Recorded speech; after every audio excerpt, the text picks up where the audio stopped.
미라클 모닝 애청자 여러분, 안녕하십니까? 우리 생활 속에서 긴급하게 어떤 문제가 일어날 때가 있죠. 어떤 사고나 어떤 질병이나 어떤 문제가 일어날 때, 그때 우리는 어떻게 하게 됩니까? 그때 우리는 사실 엄청 당황하여 무엇부터 해야 할지 모를 때가 많습니다. 아프리카에 서식하는 새 가운데 비서새라는 아주 희귀조류가 있습니다. 독수리과의 일종인데 이 새는 뱀을 잡아먹는 새라고 합니다. 그래서 뱀잡이수리라고도 부르기도 합니다. 이 새의 머리에는 화려한 깃털이 나 있습니다. 그 모습이 펜을 귀에 꽂은 비서를 연상케 한다고 해서 붙여진 이름이 비서새라고 부릅니다. 다리가 긴 이 새는 밤에는 나무 꼭대기에 둥지를 틀고 자다가 낮이 되면 땅에 내려와 곤충과 뱀 등을 잡아먹는 그런 새입니다. 참 놀라운 새죠? 훌륭한 새이기도 합니다. 그런데 깜짝 놀랄 신기하고 우스운 것이 있습니다. 이 새가 평소에는 잘 나는 새인데 어떤 위험을 만나면 날지 못하고 땅에서 뛰기만 한다고 합니다. 적으로부터 공격을 받으면 오금이 저려서 날개를 펴서 날지 못하고 기거나 기껏해야 뛸 뿐이라는 것입니다. 독수리과에 속하는 새가 말입니다. 뱀을 잡아먹는 새가 말입니다. 하늘을 나는 멋진 새가 그런다고 하니까 얼마나 우습습니까? 우리가 꼭 이 새를 닮았다고 느낄 때가 있습니다.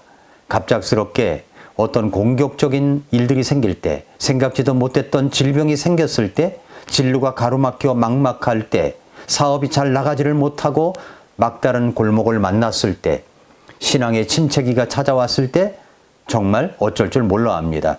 엎드려 하나님께 나아가면 될 하나님의 자녀가 말입니다. 이번 코로나19 변이 바이러스에 노출되어 확진이 되었을 때도 마찬가지입니다.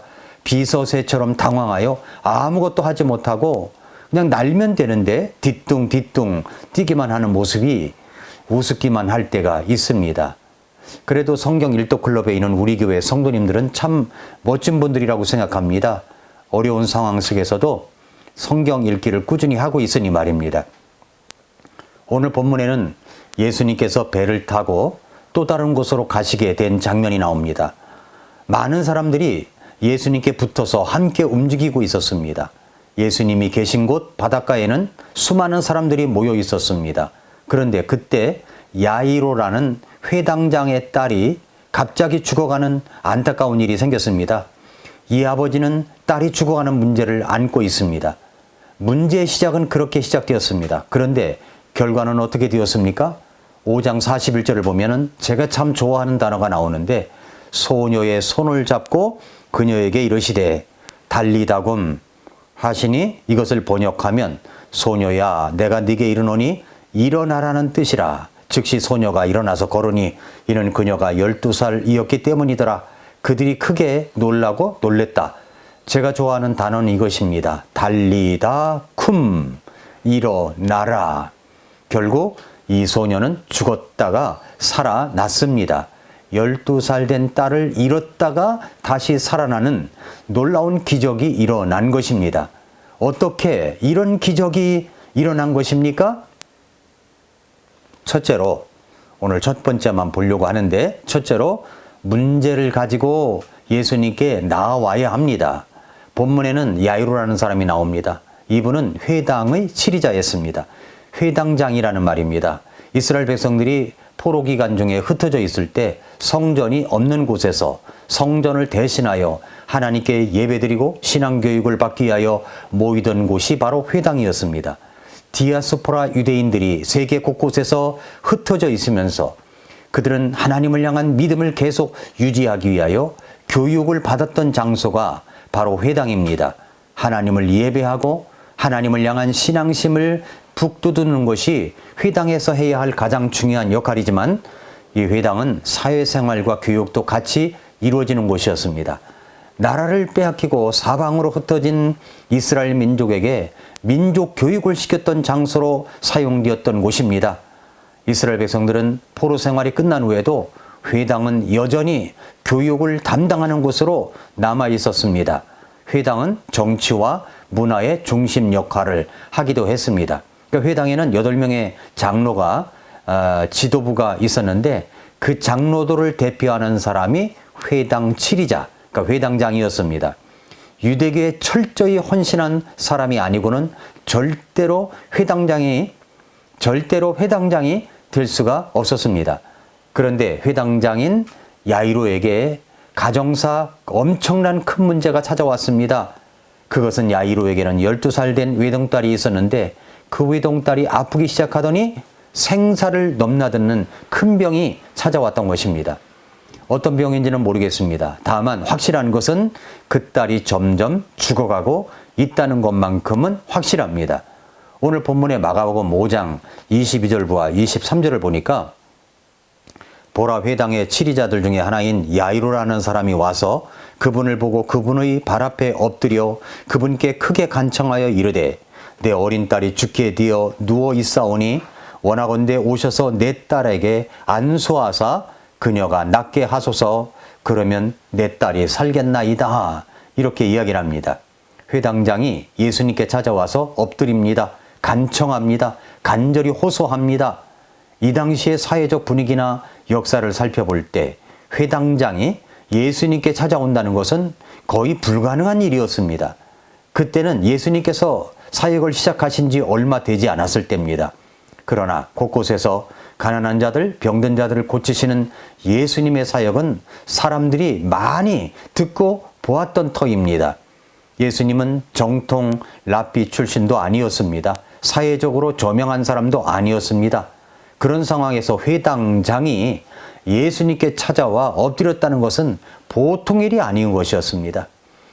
야이로는 왜 예수님께 찾아와서 엎드렸습니까? 그리고 간청하였습니까? 딸의 문제 때문이죠. 딸이 12살 딸이 있는데 외동딸입니다. 눈에 누워도 아프지 않을 정도로 얼마나 사랑스러운 나이입니까? 하나밖에 없는 자식이니 얼마나 또 애지중지 키웠겠습니까? 그런데 그 딸이 병이 나서 눕더니 점점 죽어가고 있었습니다. 아버지도 그것을 알았습니다. 아이가 죽어가는 현실을 볼 때 얼마나 힘들었겠습니까? 저는 야이로가 딸의 죽어가는 문제를 붙들고 그래도 좋은 의사들은 다 불러다가 원인을 찾았을 것이라고 생각합니다.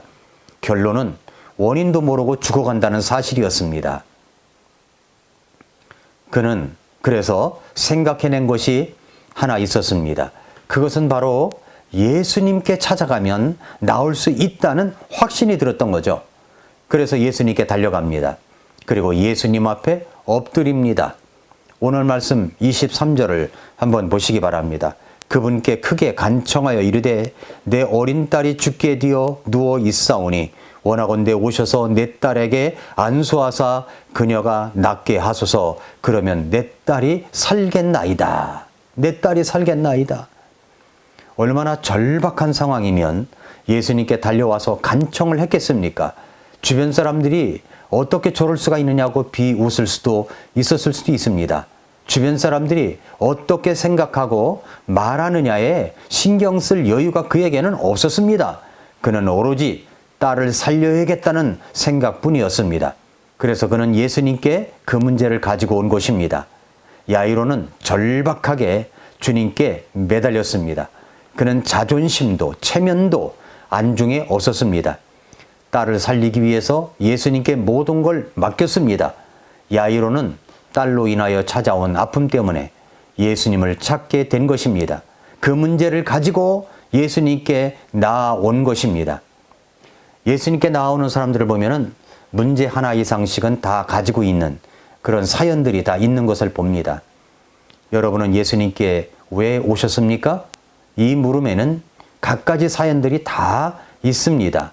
절박함이 없으면 이 야이로가 예수님을 찾아왔겠습니까? 안 왔을 것입니다. 그에게는 딸의 절박함이 딸도 살리고 자신도 살리는, 가족을 살리는 결과를 가져온 것입니다. 여러분은 어떻습니까? 우리 인생 속에서 일어나는 문제들을 보면 정말 어쩌지 못하는 문제들이 터지곤 합니다. 그때 우리는 누군가 능력 있는 사람이 이 문제를 처리해 주었으면 하는 간절함이 생겨납니다. 그때 우리는 하나님을 찾죠. 그래서 문제를 가지고 하나님께 나아옵니다. 예수님께 나아옵니다. 성경은 이렇게 말씀합니다. 수고하고 무거운 짐진 모든 자들아 너희는 내게로 오라. 내가 너희에게 안식을 주리라. 주님은 우리를 초청하십니다. 인생 속에서 일어나는 수고하고 무거운 짐을 다 가지고 주님께 오라고 하십니다. 버리고 오라는 것이 아닙니다. 그것을 가지고 우리 예수님께 나아오라는 겁니다. 짐을 가지고 예수님께 나아오라고 말씀하고 있습니다. 이사야 55장 1절에 보면은 오호 목마른 모든 자들아 너희는 물로 나아오라. 돈 없는 자도 오라. 너희는 와서 사 먹되 참으로 와서 돈도 내지 말고 값도 치르지 말며 포도즙과 젖을 사라 라고 말씀을 했습니다. 요한계시록 22장 17절에도 성령과 신부가 말씀하시기를 오라 하시는도다. 듣는 자도 오라 할 것이요 목마른 자도 올 것이요 또 누구든지 원하는 자는 값없이 생명수를 취하라. 이렇게 우리 주님께서는 우리를 초청하고 계십니다. 어떤 문제 때문에 여러분이 주님을 찾으셨다고요? 잘하신 일입니다. 인간은 원래 약한 존재입니다. 성경은 말씀하시기를 인간은 모두 죄인이라고 말씀하셨습니다. 그래서 로마서 3장 23절에 모든 사람이 죄를 지어 하나님의 영광에 이르지 못했다고 하셨고 그 인간은 죄 가운데 살다가 심판을 받습니다. 히브리서 9장 27절에서 한번 죽는 것은 사람에게 정해진 것이지만 이것 뒤에는 심판이 있다라고 말씀했습니다. 그 심판이 무엇입니까? 로마서 6장 23절에 죄의 값은 사망이라고 하셨습니다. 그것이 바로 지옥의 심판입니다. 주님은 저와 여러분의 죄의 문제도 해결해 주시고자 이 땅에 오셨습니다. 질병의 문제는 아무것도 아닙니다. 내 죄의 문제를 영원히 해결해 주시기 위하여 우리를 오라고 부르셨습니다. 오라고 또한 부르십니다. 사랑하는 성도 여러분, 애청자 여러분, 이 야이로라는 사람은 자신의 딸 문제를 가지고 예수님께 나왔습니다. 여러분에게도 자식 문제가 있을 수가 있습니다. 여러분 자신의 문제가 있을 수 있죠. 죄의 문제도 있을 수가 있습니다. 어떤 문제이든 우리 주님은 환영하십니다. 그것을 통해서 우리 자신을 발견해야 합니다. 인간은 정말 아무것도 아니라는 것을 말입니다. 그래서 자신이 죄인인 것을 발견하고 내 자신이 아무것도 아니라는 것을 알고 우리 주님을 찾아야 합니다. 그리고 우리 주님께 말씀드려야죠. 주님, 저를 구원해 주십시오. 살려 주십시오. 그렇게 예수님께 나오는 것이 달리다금 일어나라의 기적이 일어날 수 있는 첫 번째 할 일입니다. 오늘도 미라클 모닝입니다.